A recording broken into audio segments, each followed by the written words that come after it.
پیغام میسج ہم سب کو جاتا ہے وہ یہ ہے کہ جب رسول کی ابتدا اقرا سے ہو رہی ہے تو کسی مسلمان کا ایسا ممکن ہی نہیں ہے کہ اسلام کی ابتدا بنا اقرا کے ہو جائے۔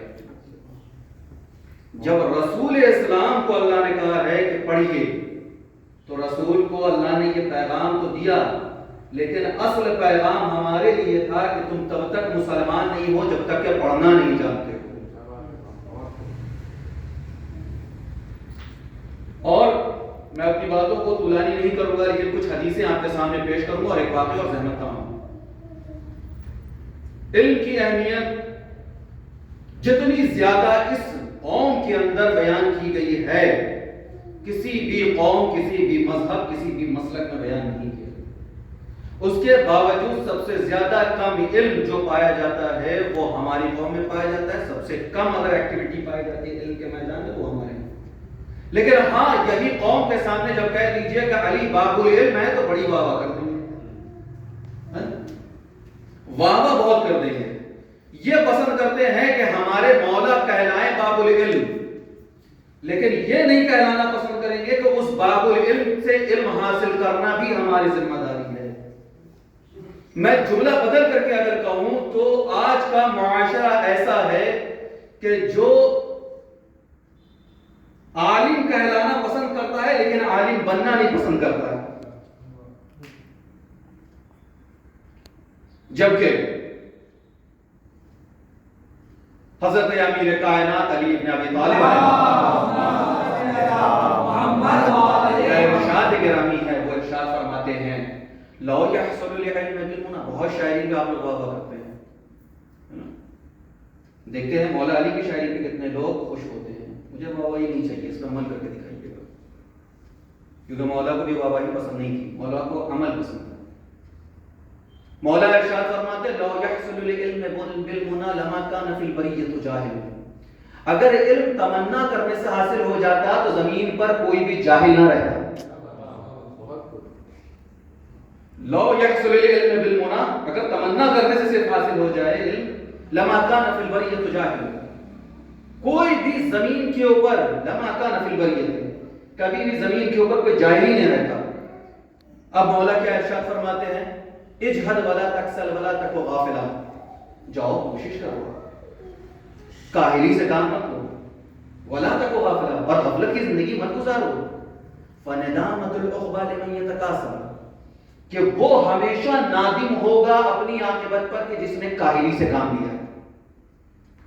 تو مولا نے علم کو کہاں سے کہاں لے جا کے ملایا؟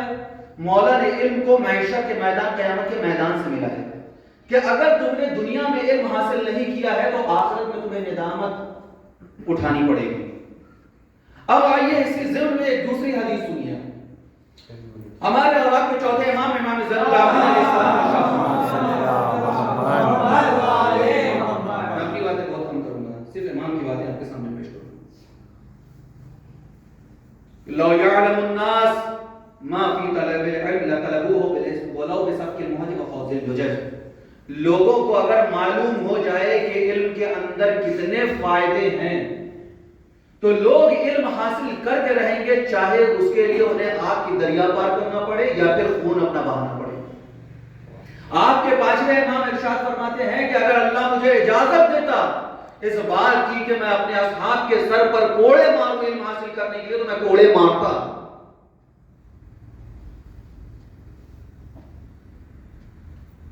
اور اس کے بعد سے یہ آخری حدیث، اس کے بعد ایک واقعہ اور ہمارے اوراق کے ارشاد فرماتے، امام ارشاد فرماتے ہیں، آئیے مولا علی کی حدیث بیان کر دیتے ہیں، بعد میں انشاءاللہ پھر کبھی موقع رہا تو باقی حدیث بیان کروں گا۔ حضرت امیر کائنات ارشاد فرماتے ہیں الناس عالم و متعلم،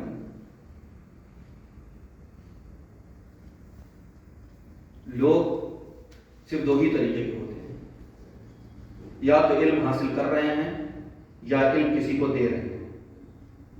وما بقیہ مجر رہا، مولا کہتے ہیں کہ اس کے علاوہ جتنے بھی بچے ہوئے لوگ ہیں نا، وہ سب کے سب نالی پر موجود وہ گندے کیڑوں کی طرح ہے کہ جو پانی کی سطح پر بیٹھے رہتے ہیں، دیکھتے ہیں مہین مہین کیڑے ہوتے ہیں، اور مولا ارشاد فرماتے ہیں ان کی خاصیت یہ ہوتی ہے کہ جدھر کی ہوا چلتی ہے ادھر اڑ کے چلے جاتے ہیں.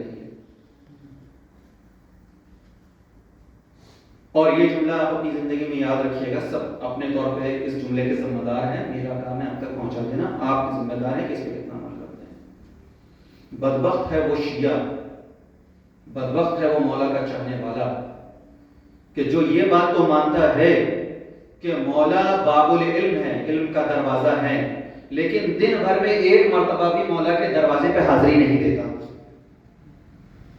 کیونکہ اگر وہ مولا کے دروازے پر جاتا تو کچھ نہ کچھ تو نیا سیکھتا ہی سیکھتا.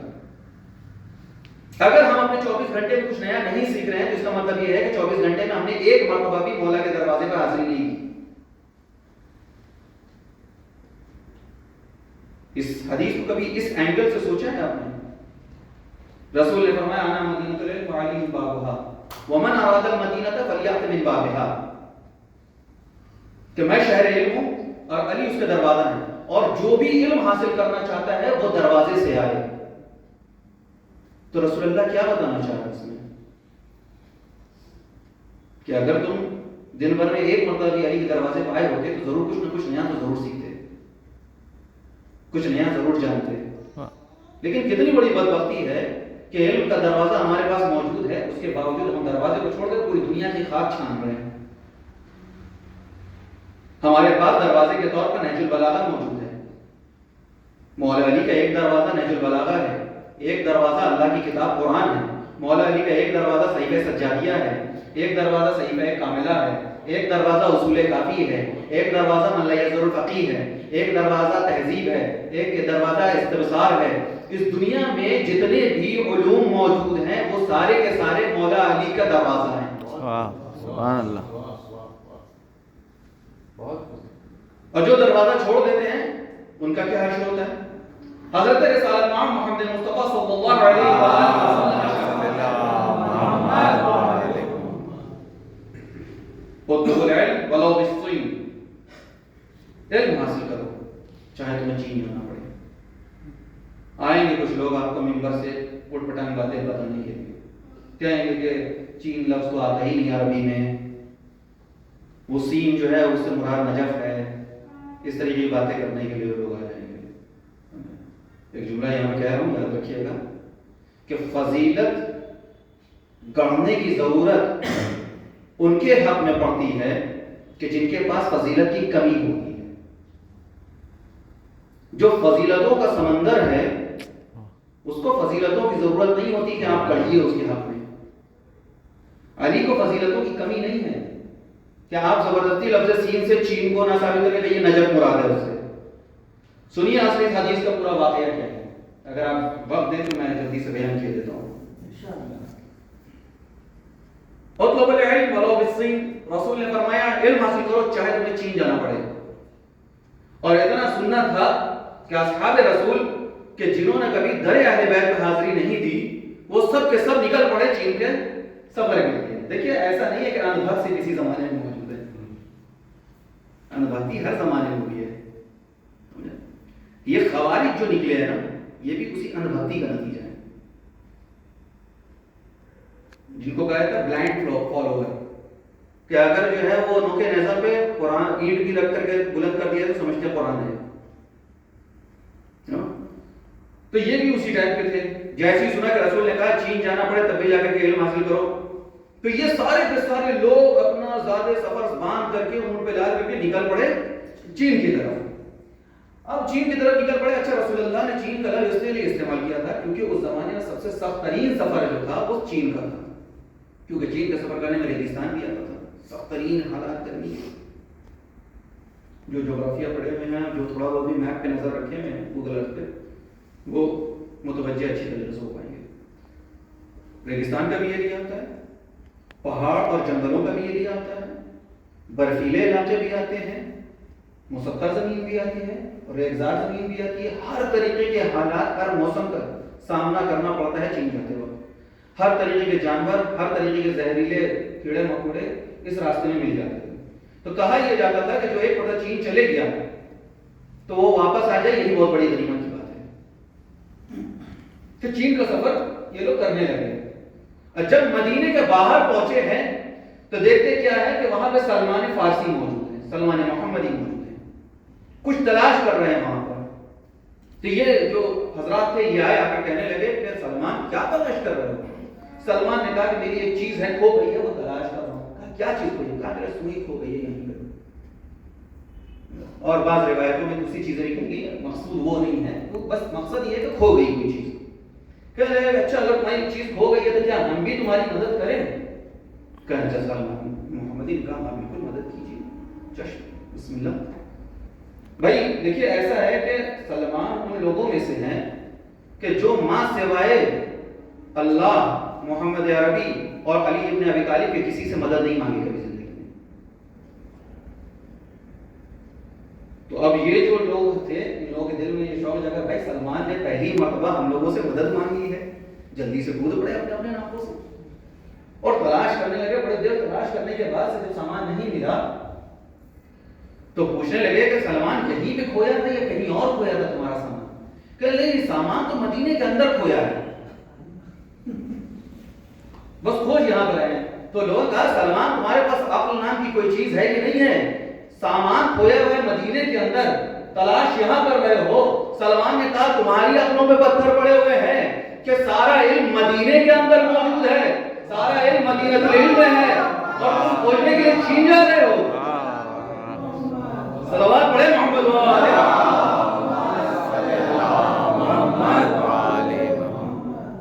سارا علم مدینے کے اندر موجود ہے، باب مدینہ العلم مدینے کے اندر موجود ہے اور علم کھوجنے کے لیے تم سب چائنا جا رہے ہو.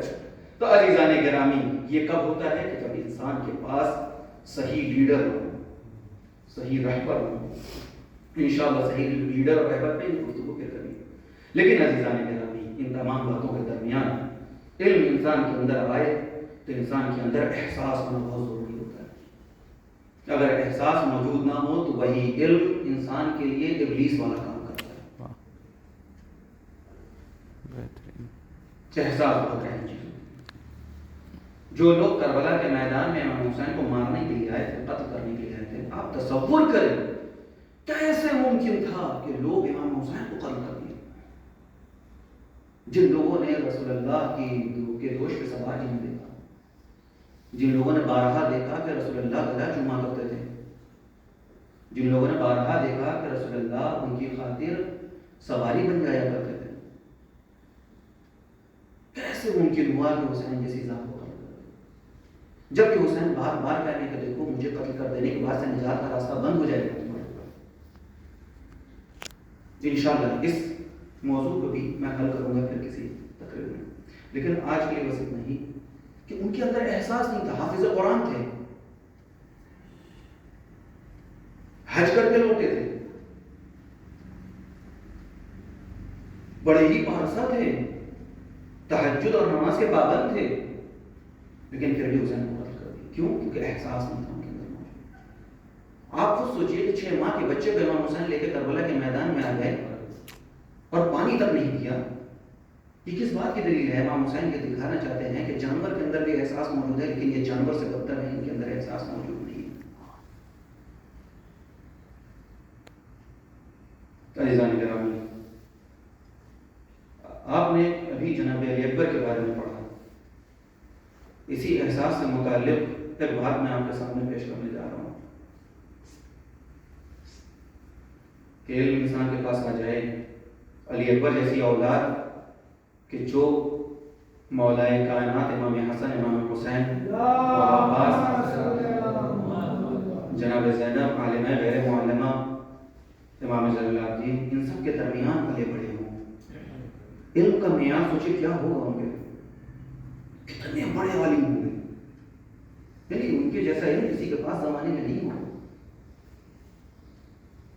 لیکن جب کربلا کے میدان میں جا رہے ہیں تو امام حسین علیہ السلام نے اکبر سے کہا کہ اکبر تم خاندان اہل بیت سے ہو بیٹا، تم حسین جیسی ذات کے بیٹا ہو، لیکن بیٹے کو کھونے کا غم کیا ہوتا ہے وہ تمہیں نہیں معلوم. کاش کہ تم بھی صاحب اولاد ہوتے تو تمہیں پتا ہوتا کہ جوان بوڑھ بیٹے کو کھونے کا غم کیا ہوتا ہے. یعنی علم اپنی جگہ پر، لیکن یہ احساس انسان کے اندر تبھی پیدا ہوتا ہے جب وہ صاحب اولاد ہوتا ہے. میں اس جملے کو بڑا سوچتا تھا کہ ایسا کیا ہے اس جملے میں کہ جب بھی ذاکر یا خطیب اس جملے کو پڑھتا ہے تو ماں سوائے باپ کے کوئی اتنا متوجہ نہیں ہو پاتا، لیکن ہاں ایک باپ کے سامنے اگر کہہ دو کہ اولاد کو کھونے کا غم کیا ہوتا ہے تو وہ رونے لگتا ہے، وہ گریہ کرنے لگتا ہے۔ اس کا احساس مجھے تب ہوا جب میں خود صاحب کا میرا بچہ جب ہاسپٹل میں تھا تو میں نے امام حسین کو مخاطب کر کے کہا مولا آپ کا بچہ بھی تھا کربلا کے میدان میں، آپ جب اپنے بچے کو پانی نہ پلا پائے تو آپ 7 مرتبہ آگے بڑھے اور 7 مرتبہ پیچھے ہٹے، آپ کے اوپر اتنی مصیبت تھی مولا میرا بھی بچہ ہے، آپ امام ہو کر کے میں برداشت کر سکے، میں تو امام نہیں ہوں، میں تو معصوم نہیں ہوں، میں صبر کا امام تو نہیں ہوں، لیکن آپ تو ہے، میں برداشت نہیں کر پاؤں گا مولا، میرا بچہ میری آنکھ کے سامنے سے جا رہا۔ یقین کیجئے حسین اپنے بچے کے غم کو جانتے تھے، انہوں نے میرے بچے کو لوٹایا، لیکن ہائے حسین کا بچہ کربلا کے میدان میں ایڑیاں رگڑتا رہ گیا۔ حسین اپنے بچے کو دیکھتے رہے، ارے ہاتھ کو افسوس کے ساتھ ملتے رہے اور اتنا کہتے رہے اکبر تمہارے جانے سے میری بینائی چلی گئی، ایک بار تمہارے لاشے کو لے جاؤں تو کیسے لے جاؤں، میرا باپ بوڑھا ہو چکا ہے، جوان کا لاشا ہے، ایک بار میں لے جاؤں تو کیسے لے جاؤں۔ ہاں حسین نے ایک مرتبہ عالم غربت میں خیمے کی طرح رخ کیا، کہا اے بنی ہاشم کے بچوں ارے آؤ اپنے آقا کی مدد کرو۔ حسین جو اب تک بچوں کو کربلا کے میدان تک نہیں آنے دے رہے تھے، ہاں اکبر کے لاشے کو لے جانے کے لیے ارے بچوں کو بلایا، ایک طرف سے حسین نے اکبر کو اٹھایا، ارے اٹھایا نہیں بلکہ حسین اپنے سینے کو اکبر کے سینے میں رکھا، رکھنے کے بعد سے ایک مرتبہ سینے کو اپنے سینے سے بڑی شدت سے لگایا، لگانے کے بعد سے یا علی مدد کر کر کے ایک مرتبہ جو بلند ہوئے اور اکبر کا پاؤں زمین پر خط کھاتا جا رہا ہے، حسین کہتے جا رہے اے اکبر کس عالم غربت میں چھوڑ کے گئے بیٹا، باپ بوڑھا تھا، سیعلم الذین ظلموا ای منقلب ینقلبون، اللهم لعن اول ظالمین ظلموا حق محمد وآل محمد۔